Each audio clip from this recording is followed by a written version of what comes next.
out here for a week now. We came out Thursday, got our course maps for the modified class on Friday morning. Did a little pre-running Friday, a little pre-running on Sunday or Saturday. Then we had our first race for the King of the Hammers on Sunday. This car behind us is a modified class car, which means it's not quite up to the limits that people are pushing the cars for the unlimited class or for the race we're in now.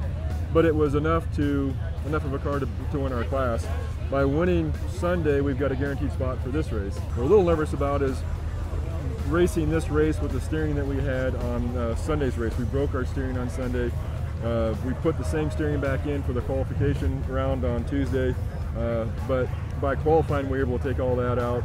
But more importantly, we were able to go to a 39-inch sticky compound tire instead of having to run on a 37-inch DOT tire. For this big of a car, that's a huge advantage, or it's a huge disadvantage not to be able to run those tires. So it was really important for us not only to better our starting position, which we are I think 44th now, but to be able to run a tire that will actually go through the rock courses that we're going through tomorrow, because they're much tougher than what we did on Sunday. We kind of built this car in the same drivetrain dimensions as my last trail rig so that I was familiar with how it went through the trails, but it's a big car. But I've never had a car that had any horsepower. We got a turnkey LS3 in here that screams, and that to me is the hardest thing to get used to. You know, my last JK had maybe 180 horsepower factory, and this is 525 stock without doing anything to it. So that was the hardest thing to get used to, but it's my most favorite part of this car is that being able just to scream across the desert. My favorite trail, if I was out just a Sunday trail ride, is probably Outer Limits. It's got a lot of technical sections on it, and you've really got to pick your lines, and if you don't pick your lines you can get in a lot of trouble. And that's my background, and that's what we've been out here for 15 years wheeling in these rocks, and before I got into this King of the Hammers series, you know, I was a rock crawler. You know, we rock crawled for years, and technical rock crawling was our forte. So that's the part of the course that's easiest for us, and the hardest part for a rock crawler is to get used to how to drive fast in the desert.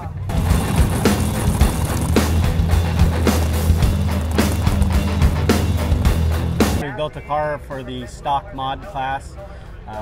We had originally intended on building a JK, which is, you know, what we build parts for in the Jeep world. And when we got the rule book, Larry and I sat down and said, man, what are we doing? We don't need to build a Jeep. There's basically 4 rules here, and we came up with a game plan and some ideas around what the rules had stated the car needed to be, and came up with what you see here.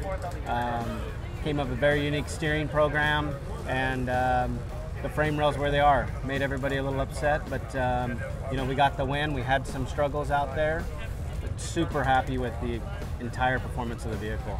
The way we read the rule book, there was 4 specific rules that outside of the general safety, you know, the general fuel tank, fire extinguisher stuff that every race car has to have. And there was, had to look like something. I think we did a beautiful job making it look like a JK. It had to have 14-inch travel shocks to the axles. So to maximize that, you'll see we have a little more angle on our shocks than most everybody else. So we're not limited to 14 inches of travel. We actually ended up with about 18.5 in the rear and about 17.5 in the front. The 2 biggest rules that I think that we were able to outthink the general racing public in the Ultra 4 series was where the frame rails were located and the steering. We came up with a mechanical steering, which this class required.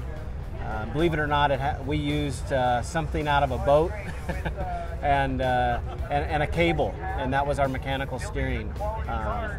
Put about 500 miles on the car with that being successful, and unfortunately broke it during the race. Probably a little bit of a prep thing, just a new car blues. We hope to come back and have that dialed in. The final thing was the frame rails. They had to have frame rails from the motor mount to the behind the seats. It didn't say where they had to be. It said the primary frame rails of a frame, a production vehicle frame. We chose some older CJ frame rails, gutted them, bolted them together, and bolted them in the right side of our vehicle, which you know, basically allowed us to build a full tube chassis, purpose-built King of the Hammers rig that should be compatible in both classes.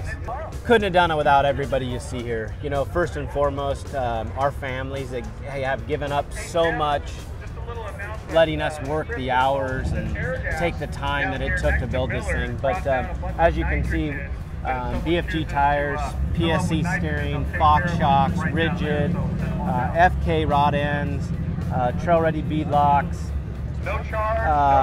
Mastercraft, Griffin, Magnaflow exhaust, Warn winches, turnkey motors, real drive lines, Odyssey batteries, rugged radios, Curry Enterprises for the bad boy rear ends under this thing.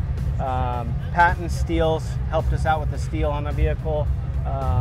G&J Aircraft and Xstorm. American wiring harness, and of course, you know, the guys that are here at every event and seem to do a lot with us is Axial. You know, it's a great relationship, and you know, it's such a match made in heaven.